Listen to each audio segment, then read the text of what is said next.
Visa ग्रेवा registered तालकी Saidabad उहदेदारनि मेंबरनि जी तालकी सईदाबाद जे ॻोठ पंज मोरो में अहम गजाणी थी गुज़री, जंहिंमें तालकी सईदाबाद सदर सैयद काइम शाह, जनरल सेक्रेटरी फज़लुल हक मेमण, अमीर बख्श काका, एडी कीरियो, मरकज़ साथी रईस वली मोहम्मद हाजणो समेत रिटायर्ड उस्तादनि गजाणी शिरकत कई।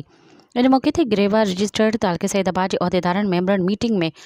5, 6, 7 डिसंबर ते कराची प्रेस क्लब ते आडू पंहिंजनि जाइज़ हक़नि जी मञता लाइ 3 रोज़ा अलमती बुख हड़ताल जो फ़ैसिलो कयो वियो आहे। ग्रेवा रजिस्टर्ड पारां हुकूमत खां ग्रुप इंश्योरेंस, बेन्युअल फंड, 15% पेंशन में इज़ाफ़ो, सनकोटा, सेहत कार्ड ॾियण जो मुतालबो कयो आहे, जंहिंखे मञाइण लाइ सईदाबाद खां काफ़िले जी सूरत में कराची प्रेस क्लब आडू 3 रोज़ा अलमती बुख हड़ताल कैंप लगाई वेंदी। मज़ीद ख़बरनि ऐं तफ़सीलात लाइ विज़िट कयो असांजी वेबसाइट www.awamiNewsHD.com ऐं ॾिसंदा रहो अवामी न्यूज़ HD।